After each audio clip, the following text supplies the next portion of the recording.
Hai semuanya, Assalamualaikum warahmatullahi wabarakatuh. Perkenalkan, nama saya Salsa Safira dari kelas 2C, berasal dari program studi psikologi Universitas Maliku Saleh Fakultas Kedokteran, akan menerangkan materi terkait dengan psikoanalitik kontemporer. Langsung saja ke dalam materi.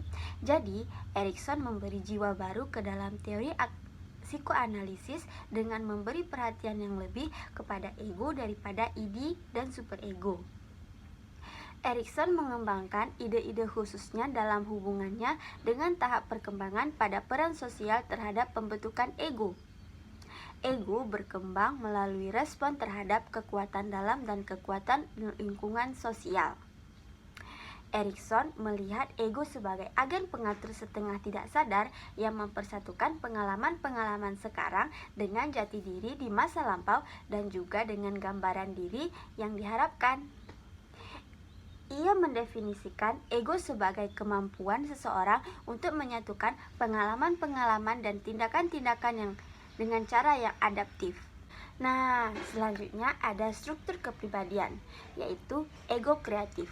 Erikson menggambarkan adanya sejumlah kualitas yang dimiliki ego yang tidak ada pada psikoanalisis Freud, yakni kepercayaan dan penghargaan, otonomi dan kemauan, kerajinan dan kompetensi, identitas dan kesetiaan, keakraban dan cinta, generativitas dan pemeliharaan, serta integritas. Ego semacam ini disebut juga ego kreatif. Ego yang dapat menemukan pemecahan kreatif atas masalah baru pada setiap tahap kehidupan. Ego yang sempurna digambarkan Erikson memiliki 3 dimensi. Yang pertama, faktualitas adalah kumpulan fakta, data, dan metode yang dapat diverifikasi dengan metode kerja yang sedang berlaku. Ego berisi kumpulan fakta dan data hasil interaksi dengan lingkungan. Yang kedua ada universalitas, yaitu berkaitan dengan kesadaran akan kenyataan or sense of reality yang menggabungkan hal yang praktis dan konkret dengan pandangan semesta, mirip dengan prinsip reality dari Freud. Yang ketiga ada aktualitas, adalah cara baru dalam berhubungan satu dengan orang lain, memperkuat hubungan untuk mencapai tujuan bersama. Ego adalah realitas kekinian, terus mengembangkan cara baru dalam memecahkan masalah kehidupan menjadi lebih efektif, prospektif, dan progresif. Nah, selanjutnya ada ego otonomi fungsional. Menurut Erikson, fungsi psikoseksual dari Freud yang bersifat biologis juga bersifat epigenesis. Artinya, psikoseksual untuk berkembang membutuhkan stimulasi khusus dari lingkungan. Dalam hal ini yang terpenting adalah lingkungan sosial. Sama seperti Freud, Erikson menganggap hubungan ibu-anak menjadi bagian penting dari perkembangan kepribadian. Tetapi Erikson tidak membatasi teori hubungan id-ego dalam bentuk usaha memuaskan kebutuhan id oleh ego. Menurutnya, situasi memberi makan merupakan model interaksi sosial antara bayi dengan dunia luar. Lapar jelas manifestasi biologis, tetapi konsekuensi dari pemuasan id oleh ibu itu akan menimbulkan kesan bagi bayi tentang dunia luar. Dari pengalaman makannya, bayi belajar untuk mengantisipasi interaksinya dalam bentuk kepercayaan dasar or basic trust, yakni mereka memandang kontak dengan manusia sangat menyenangkan karena pada masa lalu hubungan semacam itu menimbulkan rasa aman dan menyenangkan. Nah, selanjutnya bagaimana sih ciri-ciri khas dari psikologi ego yang dikemukakan oleh Erikson? Yakni yang pertama, Erikson menekankan kesadaran individu untuk menyesuaikan diri dengan pengaruh sosial.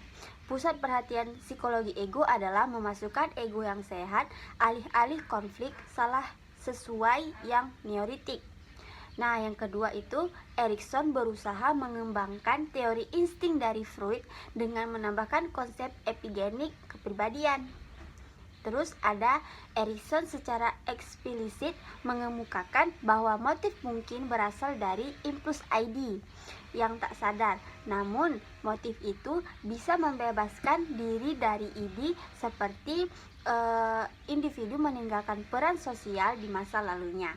Fungsi ego dalam pemecahan masalah, persepsi, identitas ego, dan dasar kepercayaan bebas dari ID membangun sistem kerja sendiri yang terlepas dari sistem kerja ID.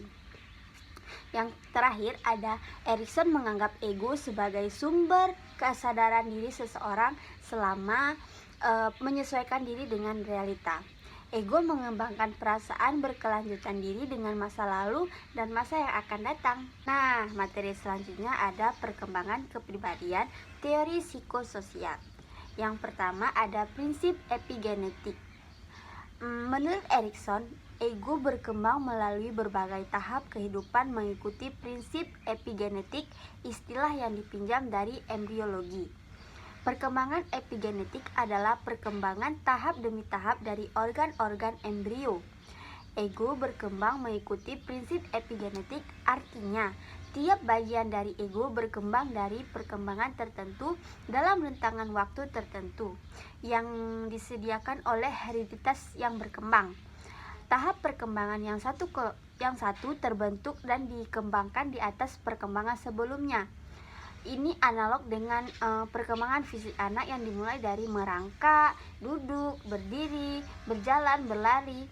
Ketika bayi masih dalam tahap merangkak, mereka mengembangkan potensi untuk berjalan, berlari, meloncat. Namun, sesudah mereka menguasai kemampuan untuk meloncat, mereka tidak bisa merangkak dan berjalan. Nah, materi selanjutnya ada aspek psikoseksual.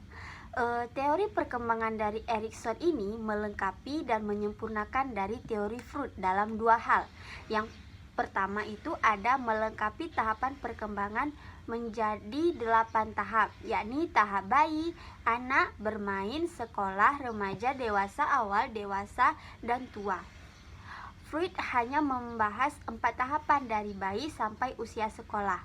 Kedua, memakai analisis analitik untuk mendeskripsi perkembangan kepribadian. Erikson mengakui adanya aspek psikoseksual dalam perkembangan yang menurutnya bisa berkembang positif atau negatif. Dia memusatkan perhatiannya kepada mendeskripsi bagaimana kapasitas kemanusiaan mengatasi aspek psikoseksual. Itu bagaimana mengembangkan insting seksual menjadi positif. Nah, materi yang selanjutnya itu ada konflik psikososial. Teori Erikson sendiri memakai dasar perkembangan sosial. Pada setiap tahap perkembangan muncul konflik sosial yang khas, yang seperti insting seksual harus dikembangkan ke arah positif. Teori perkembangan dari Erikson kemudian dinamakan teori perkembangan psikososial. Jadi di sini saya bakal menjelaskan 6 pokok pikiran yang dapat dipakai untuk memahami teori perkembangan psikososial Erikson. Yang pertama ada prinsip epigenetik, yaitu perkembangan kepribadian mengikuti epigenetik. Yang kedua itu ada interaksi bertentangan. Di setiap tahap ada konflik psikososial antara elemen sintonik dan distonik. Kedua elemen itu dibutuhkan oleh kepribadian. Tugas perkembangan kepribadian bukan menghilangkan distonik, tetapi membuat keseimbangan antara kedua condong ke arah sintonik. Nah, yang selanjutnya ada kekuatan ego. Konflik psikososial di setiap tahap hasilnya akan mempengaruhi atau mengembangkan ego. Dari sisi jenis sifat yang dikembangkan, kemenangan aspek sintonik akan memberikan ego sifat yang baik disebut virtu. Dari sisi energi, virtu akan meningkatkan kuantitas ego atau kekuatan ego untuk mengatasi konflik sejenis, sehingga virtu disebut juga sebagai kekuatan dasar or basic stage. Yang keempat, ada aspek somatis. Nah, walaupun Erikson membagi tahapan berdasarkan perkembangan psikososial, dia tidak melupakan aspek somatis atau biologikal dari perkembangan manusia. Nah, yang selanjutnya ada konflik dan peristiwa pancaragam, yaitu peristiwa pada awal perkembangan tidak berdampak langsung pada perkembangan kepribadian selanjutnya. Identitas ego dibentuk oleh konflik dan peristiwa masa lalu dan masa yang akan datang. Neurosis tidak disebabkan oleh peristiwa pada tahap oral, tetapi penyebabnya pancaragam, yaitu meliputi peristiwa masa lalu, kini, dan masa yang akan datang. Nah, selanjutnya yang terakhir ada di setiap tahap perkembangan, khususnya dari masa adolesen dan sesudahnya, perkembangan kepribadian ditandai oleh krisis identitas or identity crisis yang dinamakan Erikson titik balik, periode peningkatan bahaya dan memuncaknya potensi. Nah, materi selanjutnya ada aplikasi teori psikoanalitik kontemporer. Teori Erikson terfokus pada perkembangan sosial, sehingga aplikasinya terutama di bidang pendidikan sosial, khususnya pada usia anak-anak dan remaja. Memperhatikan teori Erikson akan berdampak kepada perlakuan orang dewasa kepada anak lebih sesuai dengan kebutuhan usia anak-anak ini. Nah, yang pertama ada play construction test. Anak usia bermain dan usia sekolah diminta membayangkan dirinya menjadi sutradara dan membuat adegan film yang menarik, memakai mainan yang disediakan. Titik mainan itu meliputi orang, binatang, peralatan rumah tangga, mobil, rumah, dan apa saja yang diimajinasikan anak tersebut. Nah, selanjutnya ada Erikson Psychosocial Stage Inventory, yaitu kuesioner dengan 72 item menggunakan keberhasilan anak mengatasi 6 tahap dari bayi sampai dengan dewasa muda. Konflik psikososialnya, Erikson Psychosocial Stage Inventory mengukur tingkat kepercayaan, otonomi, inisiatif, kekuatan, identiti, dan intimasi dalam skala 1 sampai 5. Mungkin hanya ini yang dapat saya sampaikan, singkat dan jelas. Lebih dan kurang saya mohon maaf. Wabillahi taufiq wal hidayah. Wassalamualaikum warahmatullahi wabarakatuh.